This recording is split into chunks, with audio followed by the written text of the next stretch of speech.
ഇന്നത്തെ വിഷയം പ്രാർത്ഥന, ധ്യാനം, ആത്മീയത. ഈ 3 കാര്യങ്ങളിലൂടെ അതൊന്നും കാര്യമായിട്ട് അതിലൂടെയൊന്നും കടന്നു പോയിട്ടുള്ള ഒരാളല്ല ഞാന്.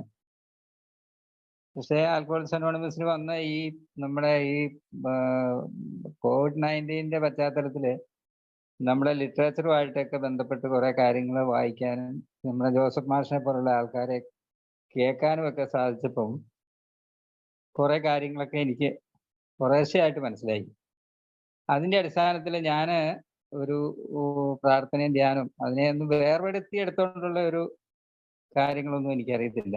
ഏതായാലും ഞാന് എൻ്റെ ഒരു രീതി പറയുവാണെങ്കിൽ ഈ ദൈവവിശ്വാസം എന്ന് പറയുന്നത് എനിക്ക് അത് ശരിയായ അർത്ഥത്തിൽ എനിക്ക് കിട്ടിയിരുന്നില്ല. വികലമായ ഒരു രീതിയിലുള്ള കാഴ്ചപ്പാട് മാത്രമേ അതേപ്പറ്റി എനിക്ക് വരുന്നതിന് മുമ്പ് ഉണ്ടായിരുന്നുള്ളൂ.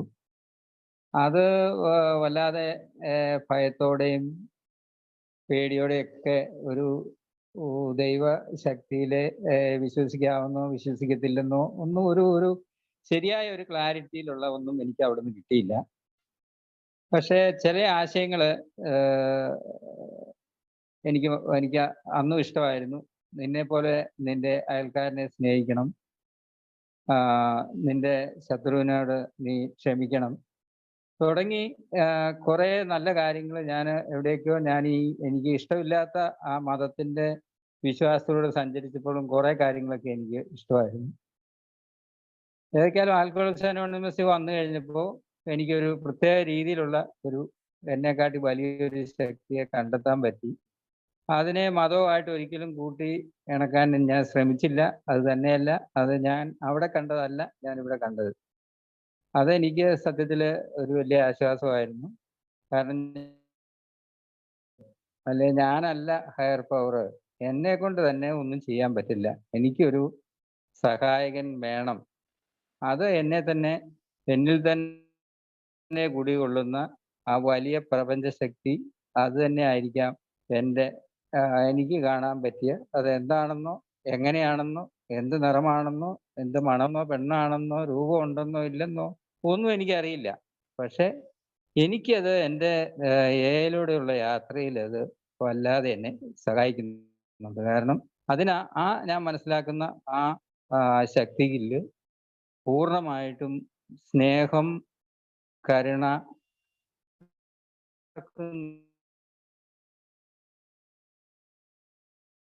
കാരണം എല്ലാവരും ഭംഗിയായിട്ട് ജീവിക്കണം എന്നൊക്കെയുള്ള ആഗ്രഹങ്ങൾ മാത്രമുള്ള ഒരു ഒരു ശക്തിയായിട്ട് എനിക്ക് മാത്രമേ ആ പരമകാരുണ്യവാനായിട്ട് മാത്രമേ എനിക്ക് ഈ ശക്തിയെ കാണാൻ പറ്റുന്നു. ആരെയും ഒരു വ്യത്യാസവും അവിടുന്ന് കാണിക്കുന്നില്ല. പക്ഷെ നമ്മളത് തിരിച്ചറിയുന്ന കാര്യത്തിൽ നമുക്ക് പാളിച്ചകൾ പറ്റുമ്പോൾ അവിടുത്തെ കരുണയും സ്നേഹവും ഒന്നും നമ്മളിലേക്ക് എത്താതെ വരുന്നു. അത് നമുക്ക് അതെന്താണെന്ന് തിരിച്ചറിയാനും അതനുസരിച്ച് പ്രവർത്തിക്കാനും അല്ലെങ്കിൽ അദ്ദേഹം ഉദ്ദേശിക്കുന്ന ആ നല്ല സ്വഭാവങ്ങൾ നമ്മളിൽ രൂപപ്പെടുത്തിയെടുക്കാൻ നമുക്ക് സാധിക്കാത്തത് കൊണ്ട് നമ്മൾ തിരിച്ചറിയാതെ പോകുന്നെന്ന് മാത്രമേ ഞാൻ മനസ്സിലാക്കുന്നുള്ളൂ. അവിടുന്ന് എല്ലാവർക്കും തുല്യമായിട്ട് തന്നെയാണ് തന്നിരിക്കുന്നത്. ആർക്കും ഒരു കുറവും അവിടുന്ന് വരുത്തിയിട്ടില്ല.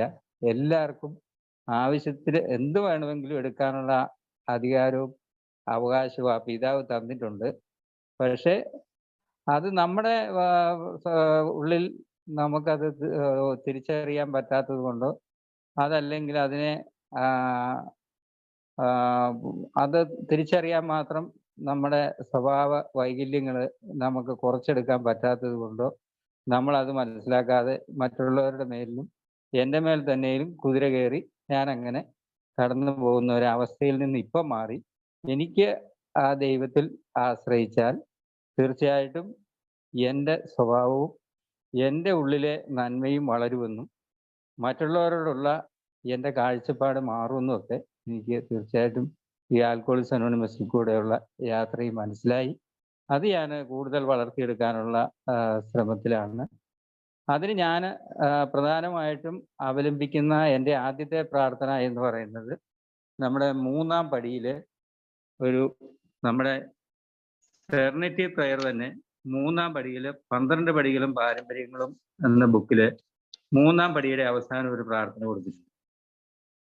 മൂന്നാം പടിയുടെ അവസാനം കൊടുത്തിരിക്കുന്ന പ്രാർത്ഥന ഇതാണ്: ദൈവമേ, മാറ്റുവാൻ പറ്റാത്തവയെ സ്വീകരിക്കുവാനുള്ള പ്രശാന്ത മനസ്ഥിതിയും മാറ്റുവാൻ പറ്റുന്നവയെ മാറ്റുവാനുള്ള ധൈര്യവും ഇവയെ തമ്മിൽ തിരിച്ചറിയുന്നതിനുള്ള വിവേകവും എനിക്ക് നൽകണമേ.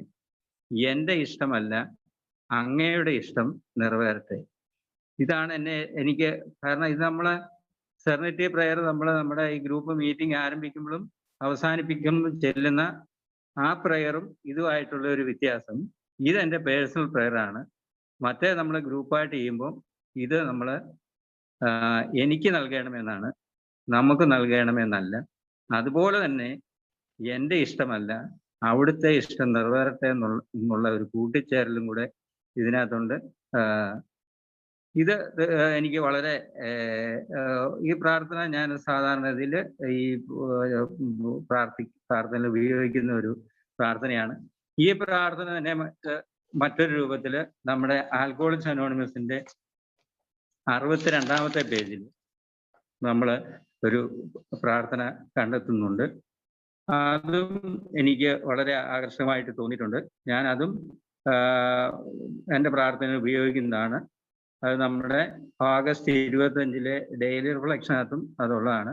അതിങ്ങനെയാണ്: ദൈവമേ, അങ്ങ് ആഗ്രഹിക്കുന്ന പോലെ എന്നെ പ്രവർത്തിപ്പിക്കുന്നതിനും എന്നെ സൃഷ്ടിച്ചെടുക്കുന്നതിനും വേണ്ടി ഞാൻ എന്നെ തന്നെ അങ്ങേക്ക് സമർപ്പിക്കുന്നു. സ്വാർത്ഥത്തിൻ്റെ കെട്ടുപാടിൽ നിന്ന് എനിക്ക് മോചനം തരിക. അങ്ങനെയായാൽ അങ്ങയുടെ ഇംഗിതം ഞാൻ കൂടുതൽ ഭംഗിയായി നിറവേറ്റും. എൻ്റെ ബുദ്ധിമുട്ടുകൾ ദൂരീകരിക്കുക. അങ്ങനെയായാൽ അങ്ങയുടെ ശക്തിയും സ്നേഹവും അങ്ങയുടെ ജീവിതമാർഗ ദർശനവും മൂലം എനിക്ക് സഹായിക്കാൻ കഴിയുന്നവർ ഞാൻ പ്രയാസങ്ങളുടെ മേൽ വിജയം കൈവരിക്കുന്നതിന് സാക്ഷ്യം വഹിക്കും. ഇത് മൂന്നാം പടി മൂന്നാം പടിയിലുള്ള ബിഗ് ബുക്കിലെ പ്രാർത്ഥനയാണ്. വീണ്ടും ഞാൻ തുടരുമ്പോൾ ഞാൻ 7-ാം പടി പ്രാർത്ഥനയിലേക്ക് പിന്നെ പോകുന്നത്. അത് പേജ് 74 കൃത്യമായിട്ട് പറയുന്നുണ്ട്. മൂന്നാം പടിയിൽ നിന്ന് 7-ാം പടിയിൽ എത്തുമ്പോൾ ഉണ്ടാകുന്ന വലിയൊരു മാറ്റം തന്നെ ആ പ്രാർത്ഥനയ്ക്കകത്ത് ഞാൻ കാണുന്നു. എൻ്റെ ദൈവമേ, എന്നിലുള്ള എല്ലാറ്റിൻ്റെയും നന്മയുടെയും തിന്മയുടെയും അധിപൻ അങ്ങായിരിക്കണമെന്ന് ഞാൻ ആഗ്രഹിക്കുന്നു.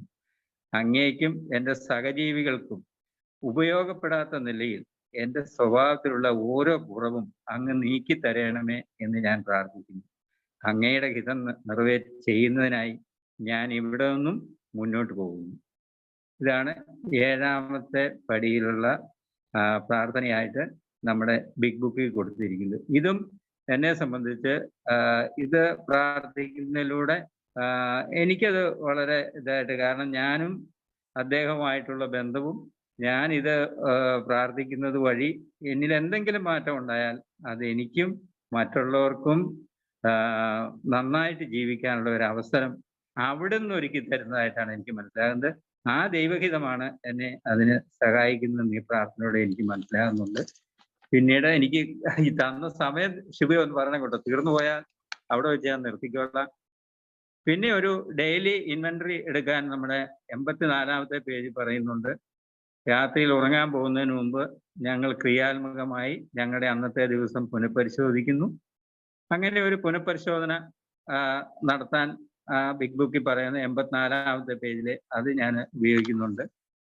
അതിന് തൊട്ട് ശേഷം തന്നെ രാവിലെ ഉണരുമ്പോൾ മറ്റൊരു പ്രാർത്ഥനയോട് വരുന്നുണ്ട്. നമ്മുടെ 24 മണിക്കൂർ നേരത്തെ മാത്രം നമ്മൾ ചിന്തിക്കാം. ഞങ്ങൾ ഒരു ദിവസത്തേക്ക് മാത്രമായുള്ള പദ്ധതികൾ ആവിഷ്കരിക്കുന്നു. അത് ആരംഭിക്കുന്നതിന് മുമ്പ് ദൈവത്തോട് ഞങ്ങളുടെ ശരിയായ ചിന്തകൾക്ക് വഴി കാട്ടാൻ ഞങ്ങൾ അപേക്ഷിക്കുന്നു. പ്രത്യേകിച്ചും ആത്മനിന്ദയിൽ നിന്നും അസത്യത്തിൽ നിന്നും തൻകാര്യമാത്ര നിഷ്ഠയിൽ നിന്നും അകന്നു നിൽക്കുന്നതിന് ആവശ്യമായ മാർഗദൃഷ്ടിക്ക് വേണ്ടി സിദ്ധിക്ക് വേണ്ടി ഇങ്ങനെയുള്ള ഒരു സാഹചര്യത്തിൽ ഞങ്ങൾക്ക് ആ ഒരു പ്രാർത്ഥനയും ഞാൻ ഉപയോഗിക്കാറുണ്ട്. ഇത്രയും പ്രാർത്ഥനകളൊക്കെയാണ് ഞാൻ ഈ ബിഗ് ബുക്കിൽ നിന്ന് പ്രാർത്ഥന ആയിട്ട് ഉപയോഗിക്കുന്നത്. അതോടൊപ്പം ഒരു പ്രാർത്ഥന നമ്മുടെ പടികളും പാരമ്പര്യങ്ങളും കാത്ത് രണ്ടാമത്തെ ഒരു പ്രാർത്ഥന ഞാൻ ഉപയോഗിക്കുന്നത് വിശുദ്ധ ഫ്രാൻസിസ് അസീസിയുടെ പ്രാർത്ഥനയാണ്. നമ്മുടെ 99-ാമത്തെ പേജിൽ അത് ഏറ്റവും സത്യം പറഞ്ഞാൽ അത് വല്ലാത്തൊരു രീതിയിൽ ഞാൻ തെറ്റിദ്ധരിക്കപ്പെട്ടിരിക്കുകയും എന്നാൽ പിന്നീട് ഈ ഈ യാത്രയിൽ നമ്മുടെ ജോസഫ് മാഷും സണ്ണിച്ചായനും ഒക്കെ അവരുടെ കൂടുതൽ വിവരങ്ങൾ അവര് പറഞ്ഞു തന്നപ്പം കൃത്യമായിട്ട് മനസ്സിലാകുകയും എൻ്റെ ഭയം വിട്ടകന്ന് ഞാൻ ആ പടിയിലൂടെ അതിലൂടെ യാത്ര ചെയ്യുന്നതാണ്. അത് എൻ്റെ ഭയം എന്ന് പറഞ്ഞു കഴിഞ്ഞാൽ ഞാൻ മനസ്സിലാക്കിയിരുന്നത് വിശുദ്ധ ഫ്രാൻസിസ് അസിസി എന്ന് പറയുമ്പം ഇദ്ദേഹം ഒരു ക്രിസ്ത്യൻ പുരോഹിതനായിരിക്കും. ഇദ്ദേഹം ഒരു പുണ്യവാളനാണ്. അപ്പം അത് കത്തോലിക്ക സഭയുടെ അല്ലെങ്കിൽ ക്രിസ്ത്യാനിറ്റിയുടെ എന്തെങ്കിലും തത്വങ്ങളായിരിക്കും ഇവിടെ പറയാൻ പോകുന്നത്. അതുകൊണ്ട് അങ്ങോട്ട് നോക്കണ്ട, അങ്ങോട്ട് നോക്കിയാൽ എൻ്റെ പഴയ ദൈവത്തെ ആയിരിക്കും ഞാൻ അവിടെ കാണുന്നത്, അല്ലെ പഴയ ആൾക്കാരെ ആയിരിക്കും കാണുന്നത് എന്ന് വിചാരിച്ച് ഞാൻ അങ്ങോട്ട് നോക്കാതിരുന്നയാണ്. പക്ഷെ ആ 12 പടികൾ എന്നുള്ള ബുക്കിൽ കൃത്യമായിട്ട് അദ്ദേഹം ഒരു അങ്ങനെ അല്ല എന്നുള്ള വിവരം മനസ്സിലായി. ധ്യാനത്തിനും പ്രാർത്ഥനയ്ക്കുമായിട്ട് മിസ്റ്റർ ഫ്രാൻസിസ് അസിസി ഉപയോഗിച്ച ഒരു ടൂള് ആൽക്കഹോളിക്സ് അനോണിമസ് കടമെടുത്തു എന്ന് മാത്രമേ ഉള്ളൂ.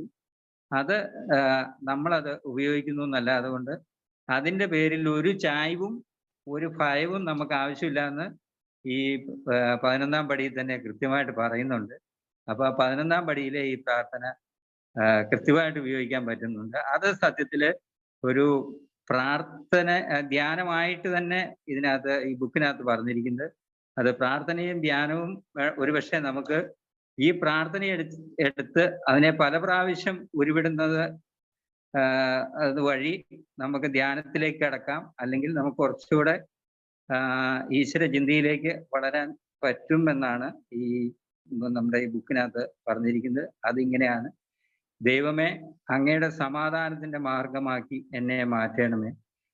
വിദ്വേഷമുള്ളിടത്ത് ഞാൻ സ്നേഹവാഹകനാകട്ടെ, തെറ്റുള്ളിടത്ത് മാപ്പിന്റെ വാഹകനാകട്ടെ, ഭിന്നതയുള്ളിടത്ത് ഞാൻ ഐക്യത്തിന്റെ വാഹകനാകട്ടെ, തെറ്റിദ്ധാരണ ഉള്ളിടത്ത് ഞാൻ സത്യത്തിന്റെ വാഹകനാകട്ടെ, സന്ദേഹമുള്ളിടത്ത് ഞാൻ വിശ്വാസത്തിന്റെ വാഹകനാകട്ടെ, നിരാശയുള്ളിടത്ത് ഞാൻ പ്രത്യാശയുടെ വാഹകനാകട്ടെ. ഇവിടെ പ്രകാശത്തിന്റെ എന്നാണ് പ്രത്യാശ.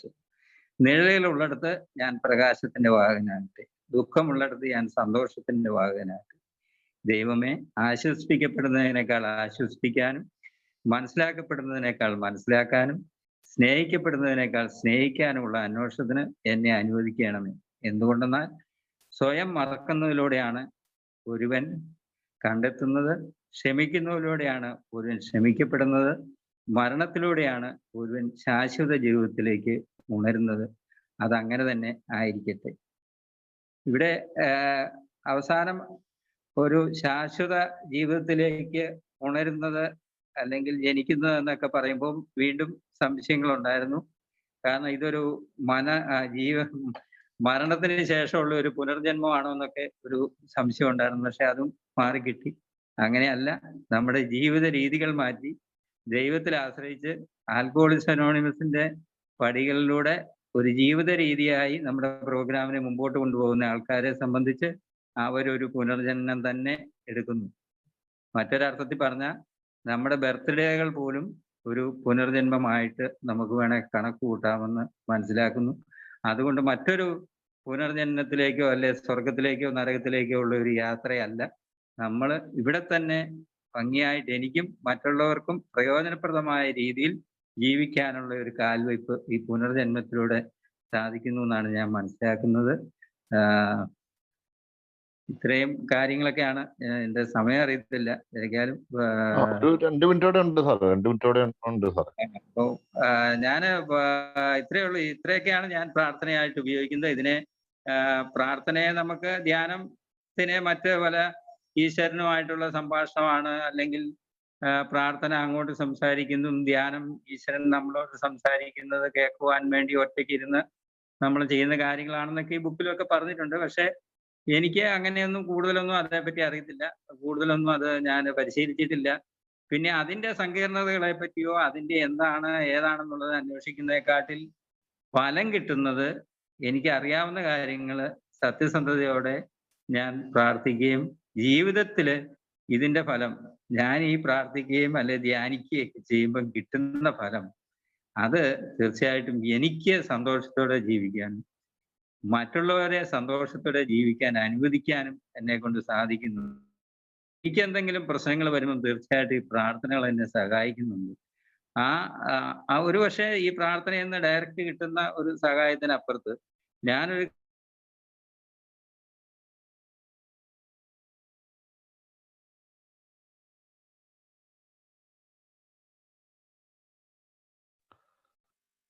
ഹലോ ജോസഫ് സാറേ, കേൾക്കുന്നില്ലല്ലോ സാറേ. തീർച്ചയായിട്ടും എനിക്ക് ആവശ്യമുള്ള ദൈവകൃപ അദ്ദേഹത്തിലൂടെ കടന്നു വരുന്നു എന്നാണ് ഞാൻ മനസ്സിലാക്കുന്നത്. അല്ലാതെ ദൈവം നേരിട്ട് നമുക്ക് വന്ന് അത്ഭുതങ്ങൾ പ്രകടിപ്പിച്ചത് മനസ്സിലായിട്ടില്ല. പക്ഷെ മറ്റുള്ളവരിലൂടെ ദൈവം പ്രവർത്തിക്കുന്നു. ഒരു മദ്യാസക്തനെ നമുക്ക് സഹായം ചെയ്യാൻ സാധിക്കുമ്പോൾ അത് ദൈവത്തിന്റെ ആ ഹിതമനുസരിച്ച് തന്നെയാണ് നമുക്കത് പ്രവർത്തിക്കാൻ സാധിക്കുന്നത്. അല്ലാതെ എൻ്റെ മേന്മ കാണിക്കുന്നതിനോ എൻ്റെ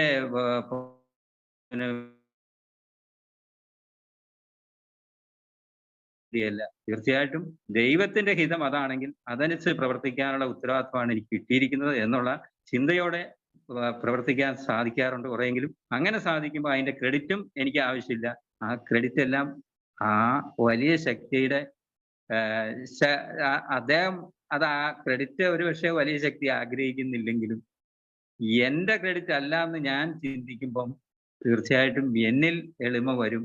ഞാൻ ഒരു വളരെ നിസ്സാരക്കാരനാണെങ്കിലും എന്നെക്കാട്ടിൽ എത്രയോ ഉയർന്നവനാണ് എൻ്റെ സൃഷ്ടാവ് എന്നുള്ള ഒരു തോന്നൽ എനിക്കുണ്ടാകും.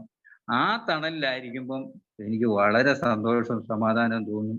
ഞാൻ പഴയ ഭയപ്പാടും കാര്യങ്ങളും ഒക്കെ എനിക്ക് കുറേശ്ശെയായിട്ട് കുറഞ്ഞിരിക്കുന്നു. എനിക്കൊരു നല്ല മനോഭാവത്തോടെ എല്ലാ കാര്യങ്ങളെയും കുറെയൊക്കെ കാണാനും ഒന്നിനോടും ചാടിക്കടിക്കുന്ന ആ സ്വഭാവത്തിൽ നിന്നൊക്കെ മാറി അവരെന്ത് പറഞ്ഞാലും അവർ പറയുന്നതിൻ്റെ അവരുടെ ആ സ്ഥാനത്ത് നിന്നുകൊണ്ട് അവർ പറയുന്നത് ശരിയായിരിക്കാം. ഞാൻ നിൽക്കുന്നത് അവിടെയല്ല, ഞാൻ ഇപ്പുറത്താണ്, ഞാനും ശരിയാന്ന് വിചാരിച്ചായിരിക്കാം. അപ്പൊ അവരുമായിട്ട് വലിയ ഉരസലൊന്നും ഇല്ലാതെ ദൈവത്തിന്റെ ഹിതം ഏതാണോ അത് നടക്കും, അതേ നടക്കാൻ പാടുള്ളൂ. അതിന് ക്ഷമയോടെ കാത്തിരിക്കണമെന്നും അതിനുവേണ്ടി പ്രാർത്ഥിക്കണമെന്നും ഒക്കെയാണ് മനസ്സിലാകുന്നത്. തീർച്ചയായിട്ടും ഇതിൽ പങ്കെടുക്കാനും നിങ്ങളോട് ഒപ്പം ആയിരിക്കാനും സാധിച്ചതിന് ഞാൻ ആ വലിയ ശക്തിക്ക് നന്ദി പറയുന്നു. ഞാൻ നമ്മുടെ ജോസഫ് മാഷിന്റെ ഇതൂടെ ഷെയറിങ്ങോടെ കേൾക്കാം. ഒരു 12 വരെ ഞാൻ ഇരുന്നോളാം. അത് കഴിയുമ്പോൾ കിടക്കണം, പ്രായമായി. ഓക്കെ, താങ്ക് യു ആൻഡോ, എന്നെ വിളിച്ചതിന്. Thank you.